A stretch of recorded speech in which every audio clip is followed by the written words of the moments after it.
Let's go ahead and get started. Start with the Pledge of Allegiance. I pledge allegiance to the flag of the United States of America and to the republic for which it stands, one nation, under God, indivisible, with liberty and justice for all.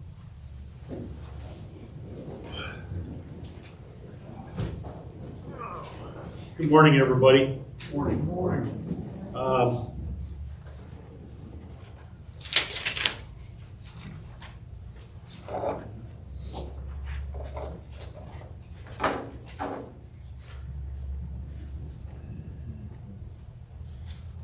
I'd like to call this meeting to order at 5 after. Meeting minutes for August 26th. Motion to approve. Second. All those, any comments? All those in favor signify by saying aye. Opposed? Minutes passed. Is there any public comment? Okay. Program of projects update. I do have a list. I will share it with everybody today. I'll get it out. I was planning on doing that yesterday, but honestly, I got tied up with some things yesterday, taking care of so I will get that out today. I will say that 26 and 27 are balanced, but outside of that, I have to do some work for 28, 29, and 30. I think I know there's some errors in there, so I have to look at it. And I was having to work on it yesterday, but again, my apologies.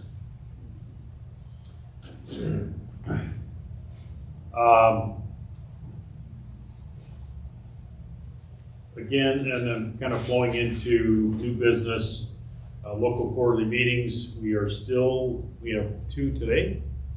And outside of that, everybody has done theirs. One project has slipped years, and I don't know where that's going to land. But for the most part, it's going to kind of lead into the next one, the second 5.1.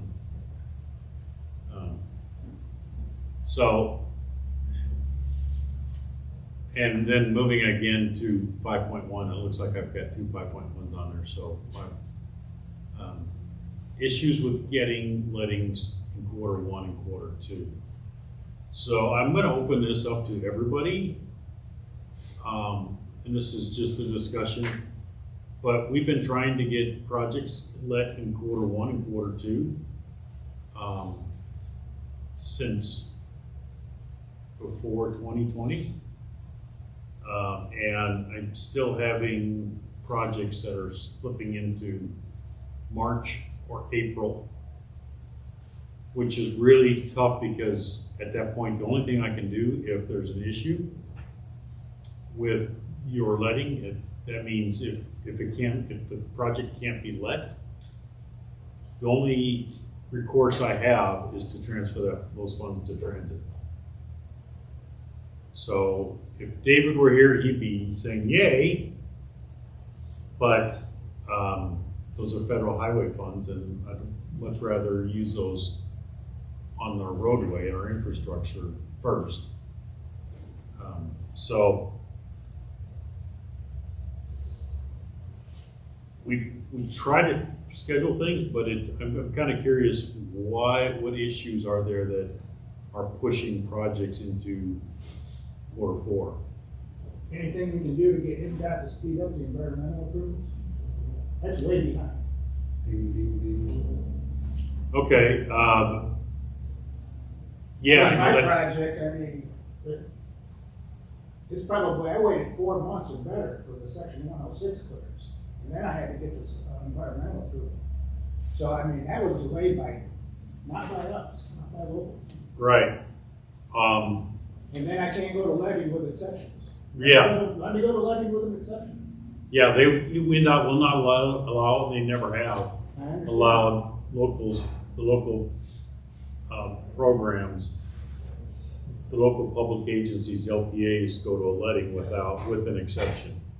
So, But I- very my rare project- cases will they, but for the most part, and when I say rare, I mean, the only case that I know that, of a project that went to letting was a local TROC project, so that was technically an NDOT project.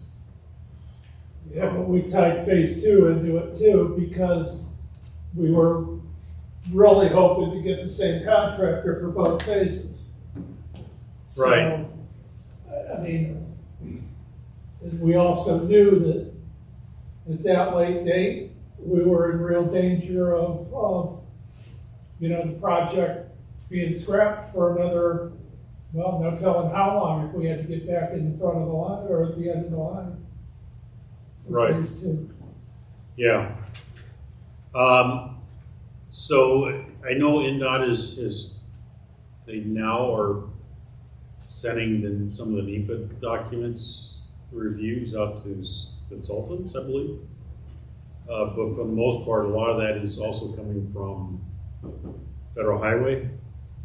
So now the sign off on the NEPA documents, and I think NDOT is trying to get the approval process or be able to approve NEPA documents for Federal Highway.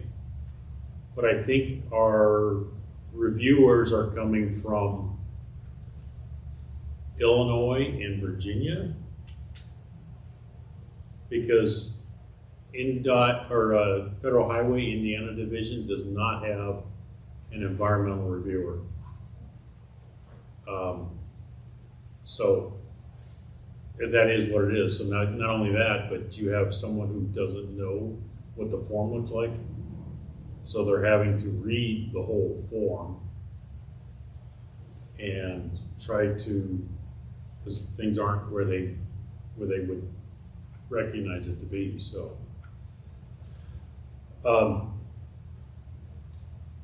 can we just?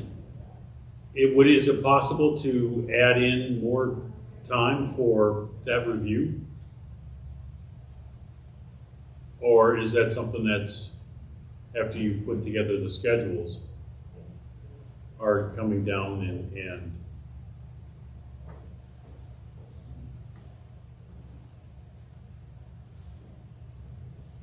anybody?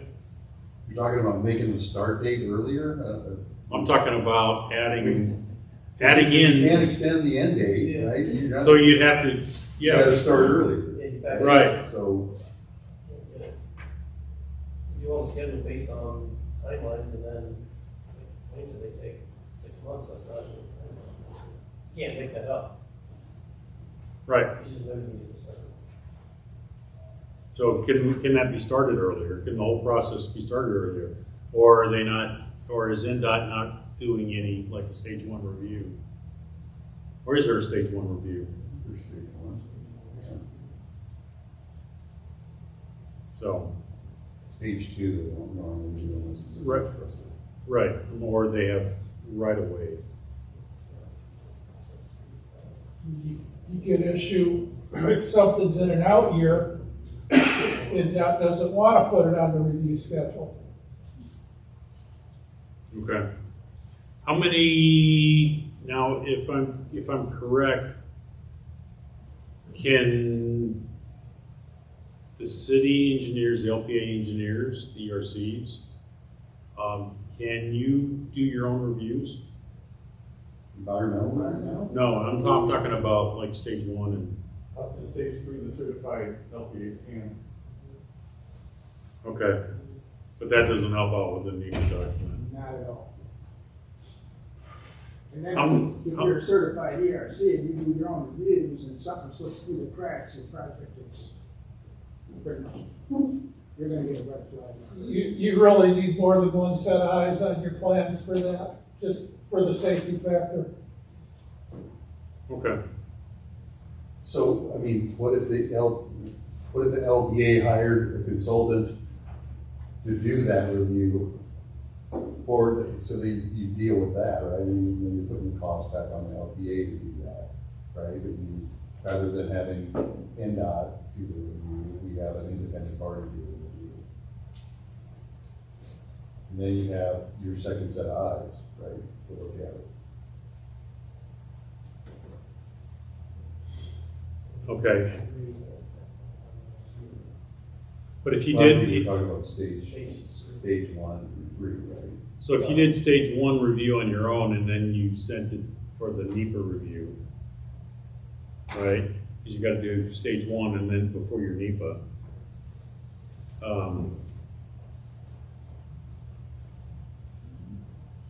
Would that help before submitting the and Eric, Chris, Scott, Evan, all of you, Tricia, all of the rest of you, please chime in. I mean, is there, the NEPA process I realize is going, extending, but is there a way to shorten the timeframe? Or to keep projects from moving from Q1, Q2 to, In my experience, it's always NEPA and right away that are critical path. We've never had issues with NDOT getting, even if their reviews are not quote unquote timely, instead of 30 days, they're 45 or 60, still never critical path. It's always NEPA and right away. And that's just unfortunately out of our hands. The only thing I would add is having the project properly scoped by stage 1 and not adding in at stage 2, which causes environmental delays by needing to add in extra red flag or redo water reports because it wasn't included originally. So I had this local tracks project that can't let because it's not in the tip, right? Right. It fell on the project, the NDOT project manager who does not work, who's now no longer works for NDOT for whatever reason, didn't update it. So why would the environmental people feel like they needed to review the tip to see if the project was in or not in the tip? I just wanted the environmental document approved. And I can't because I have to wait for it to be into the tip before the environmental document can be approved. It's not an environmental issue, right? It's an NDOT issue. Why are they the gatekeeper for the schedule? and they won't even, I know, they won't even look at it. After they've looked at it like 10 times, right? The only thing that's holding my project up now is that it fell off the tip. I'll say- Thankfully, you are in charge of making sure that that happens in December, right? Right. So that eventually I'll have my project that I can go to letting, but that delay has caused me another 6 months of going to letting, and that is a real problem for me. So why does NDOT feel, or environmental feel like they need to broaden their scope outside environmental style reviews? So that's coming from Federal Highway? That says, Federal Highway is the one that's gonna be doing the reviews on they're not doing the reviews, but they're signing off on the NEPA. Right. So, yeah, that's a good question. I mean, why, if it was in the past and it's in an amendment, I would think, I agree. I would think that if it's in an amendment, that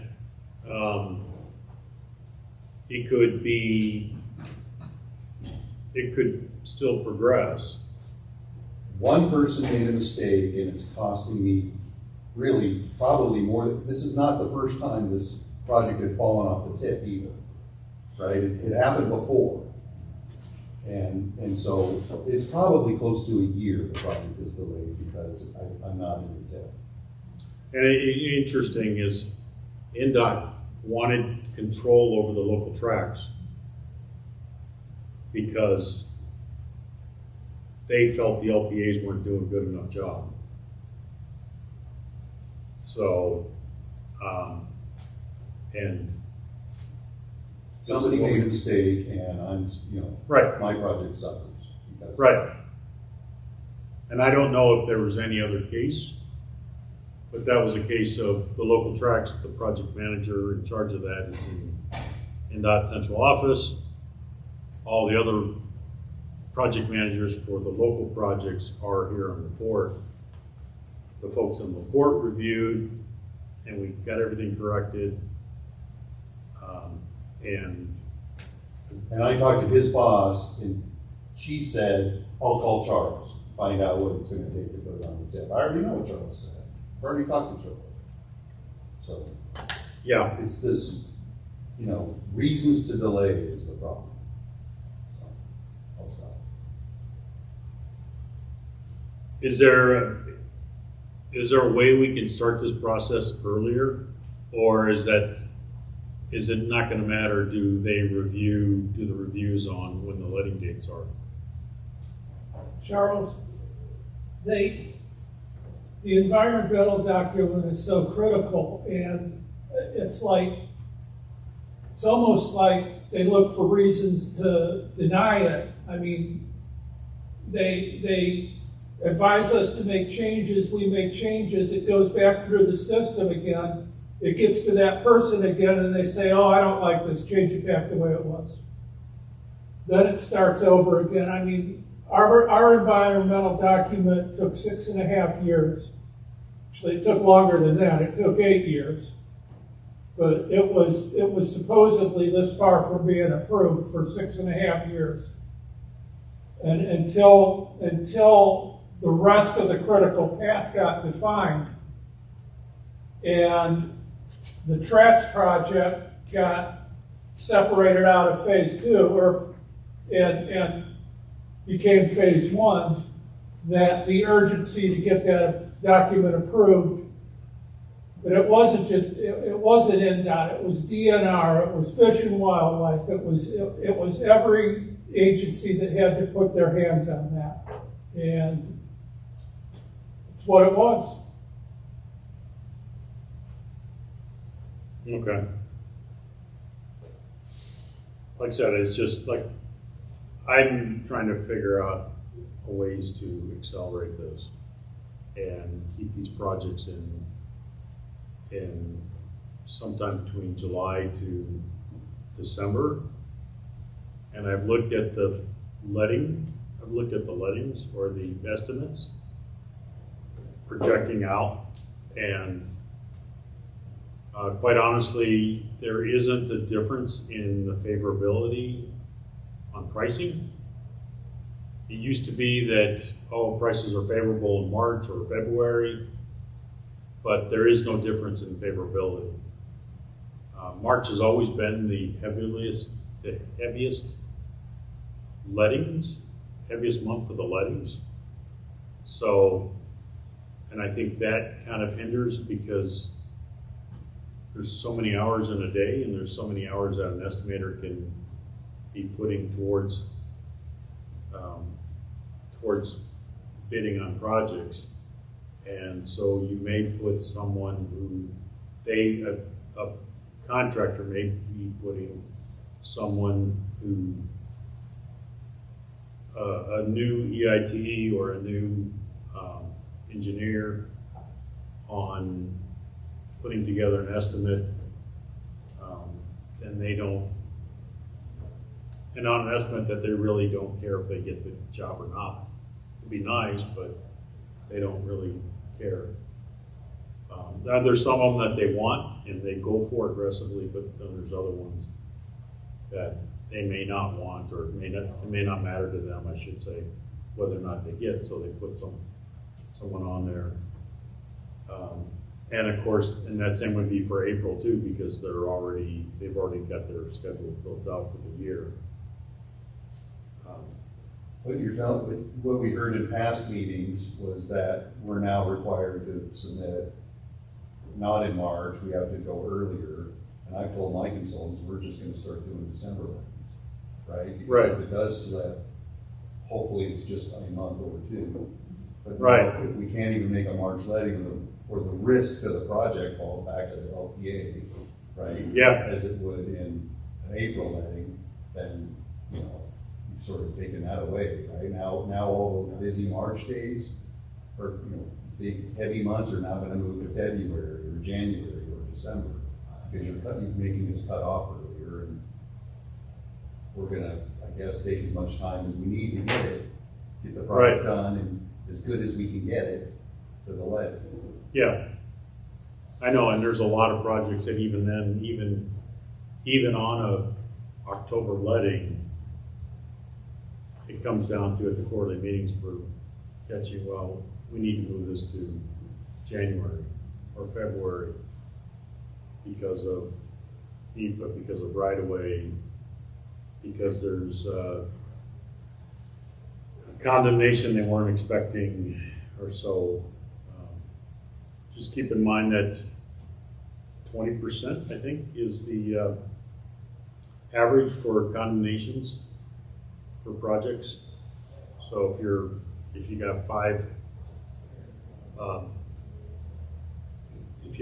projects, five parcels that you're buying, so one or two of those are going to probably go to condemnation. And it depends on what it is. If you got a trail, then it's probably higher, as we all know. So, as versus something that like a bridge or something that, I mean, bridges still have condemnations on them, but something that people can buy into. So, I'm talking about bridge replacement, not a new bridge. So, anyway, I just kind of wanted to get it out there because it's trying to get things into a earlier letting, and it just seems like it's not working. So I was just kind of curious if there was a way we could, if anybody knew of a secret golden key to. I mean, the environmental, I can't touch right away until I get environmental. Yeah. I was originally scheduled for October 11th, and I mean, sat and waited for the environmental. And that's what pushed everything back. Okay.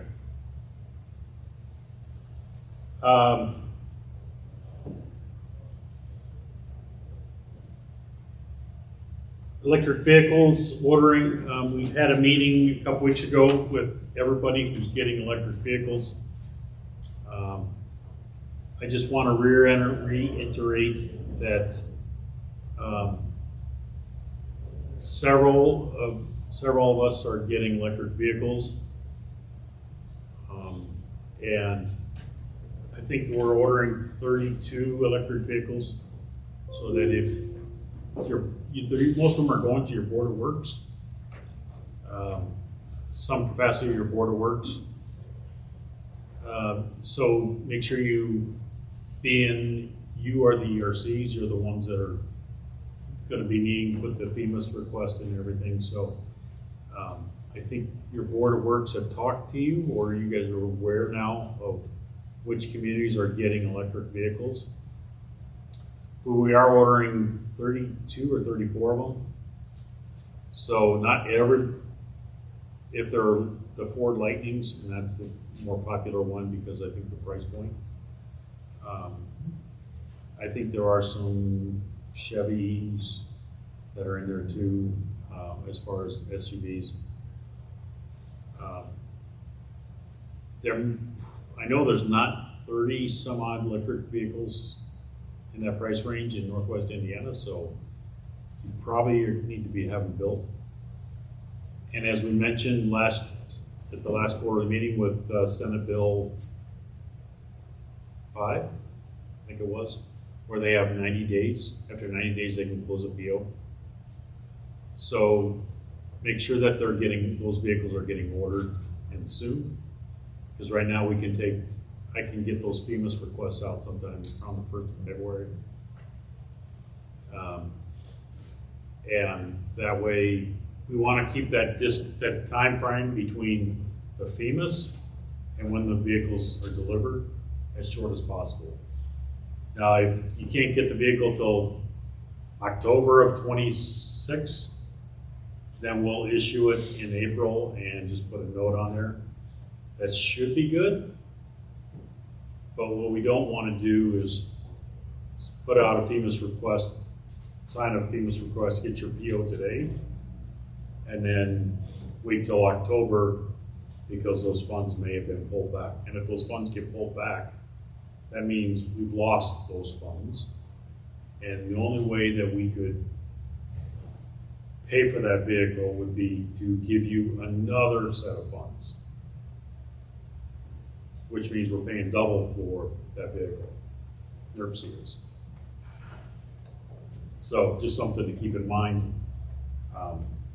And we will talk a little bit about the communities that are getting those vehicles.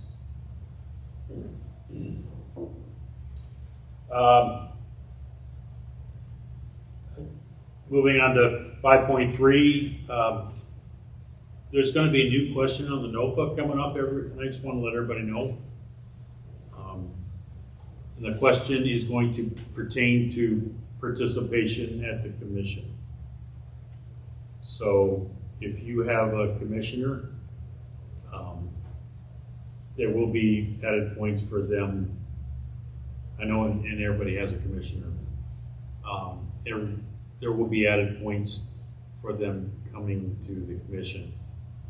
Now, I still have to look at it and figure out how it's going to work because, for instance, the counties have the county surveyor and one of the county commissioners. So I've got to figure out how that's going to work. But just keep in mind that if you have a commissioner, and the commissioner has to be an elected official. So if you have a commissioner that doesn't attend the commission, just keep in mind that that will impact the NOFA. That will be a question that impacts the NOFA. Dwayne. So I couldn't attend on his behalf? It has to be in person? Yes. So they can, the board could appoint a new commissioner. So,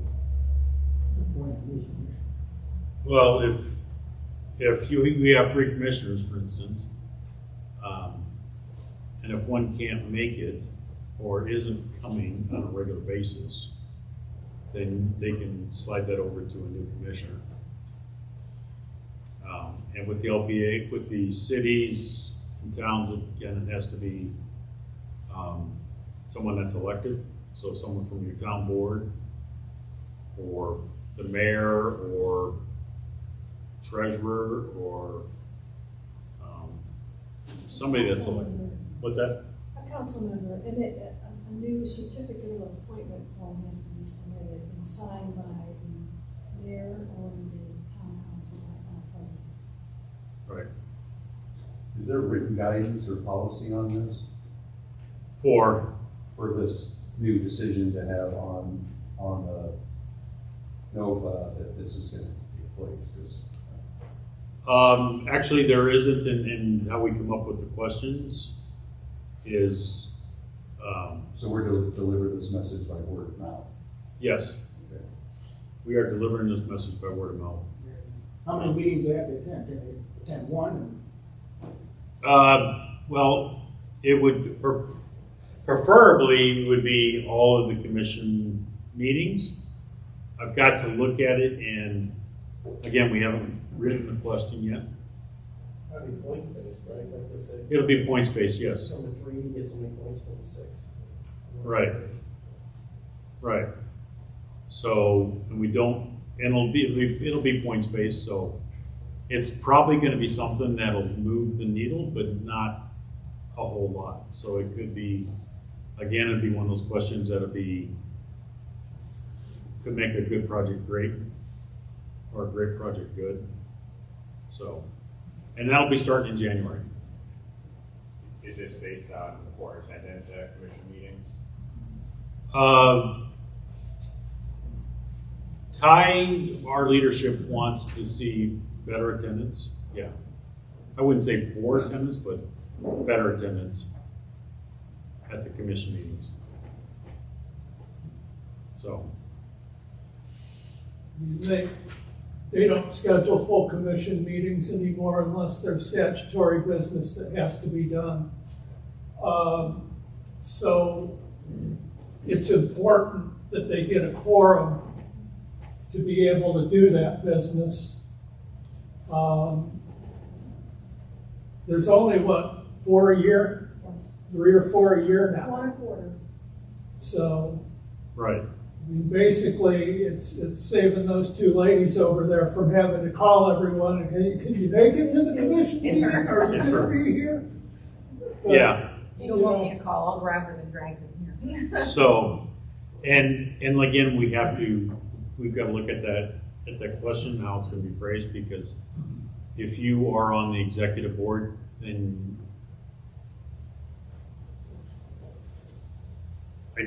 you're going to be here for all the meetings. And if you're not on the executive board, then we don't want to penalize you for not being on the executive board.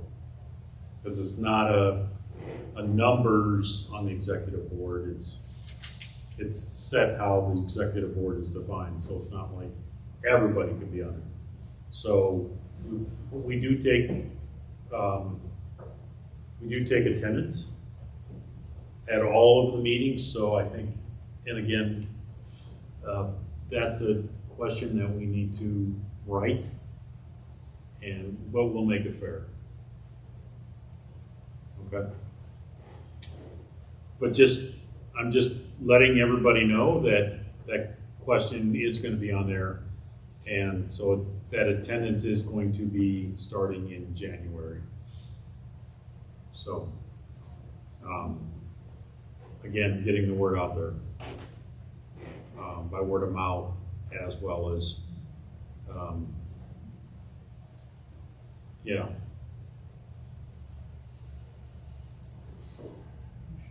Next item is in December and January, we are going to start the NOFA improvement working group. So, and that's where we're going to tackle that question. So, I haven't scheduled any dates yet. I'll probably try to get something in right before the holidays, and then right after the holidays, where we can look at the NOFAs, and this is open to anybody, but we're just going to look at the NOFAs and figure out were there any holes and how we plug those holes, fill those holes,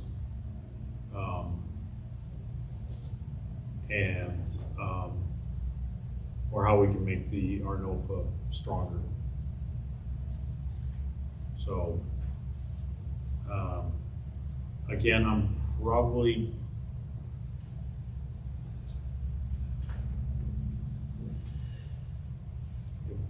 won't be the third week. It could be the third week of December. But there's a commission meeting that week, so I'll get something out as quickly as possible. So, is there any dates that I need to keep in mind? 18th is a commission, so. What's that? There's a transportation. Yeah. We have a Summer City meeting too. Okay. Yeah, so, anyway, I'll look at the dates, and I may just, maybe we don't start maybe we start the first week of January or something like that. And I will,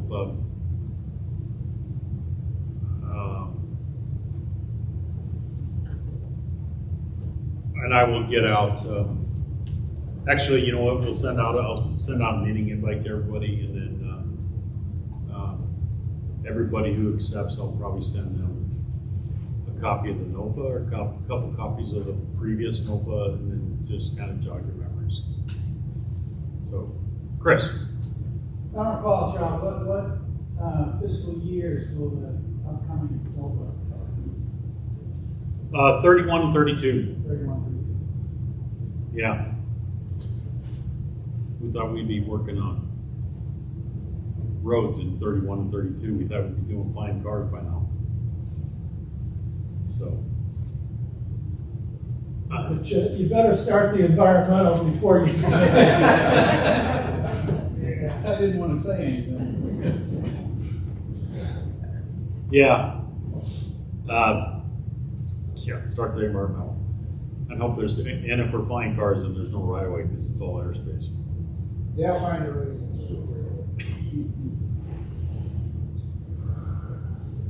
Sorry to be about downer on that. I'm just trying to figure out what, if there's a way we could, and I don't know the answer.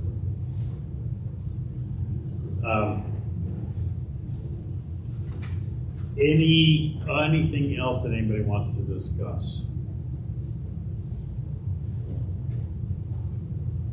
I will bring Dry Clean Indiana up.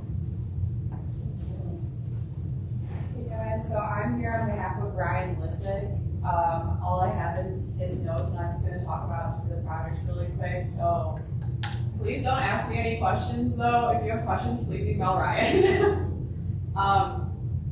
So I think he touched on the Go EVIN awards that were announced in August, but I'll just give a refresher of those for the awardees that are within NERC territory. And this was $3.3 million in funding overall for EV charging infrastructure, so direct current fast charging, and then level 2 projects. The only awardee in NERC territory for the DC fast chargers was the pilot in Lake Station. The level 2 projects selected were NERC, the Porter County Convention Recreation and Visitor Commission, Cherville Automotive, the South Shore JLR, and White Peak Medical Center in Valpo. So that's just a recap of that. And then, so the Lincoln Porter County ZEP project, the first 3 EVs were delivered to the city of Lake Station back in July. They actually brought them here to the EV Ride and Drive that we hosted at NERC in September.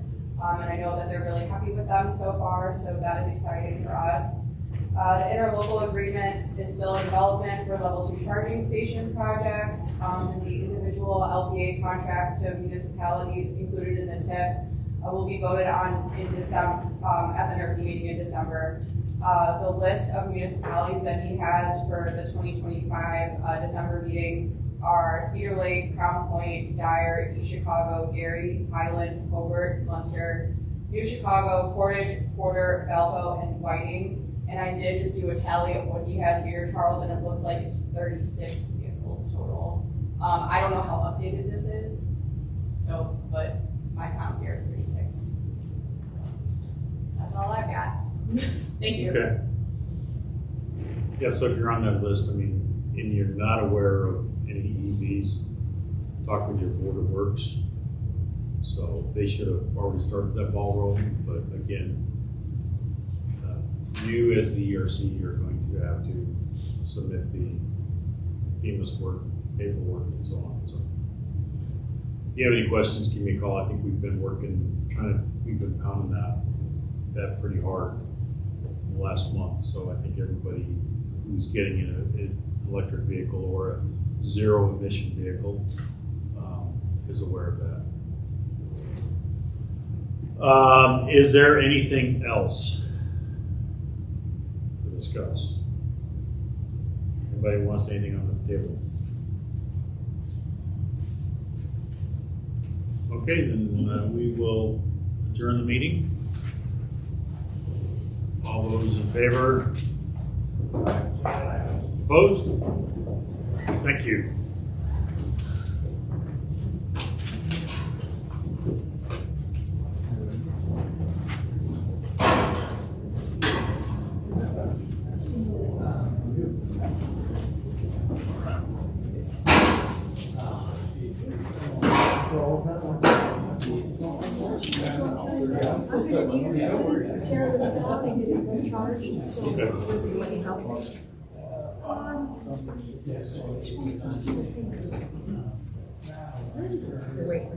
He's waiting for you.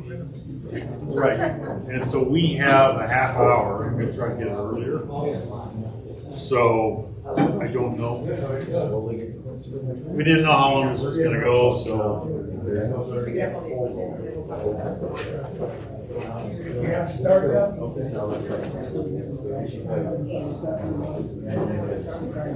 Oh, president. I'm not flying along. Phase 3 of 2012. Understand.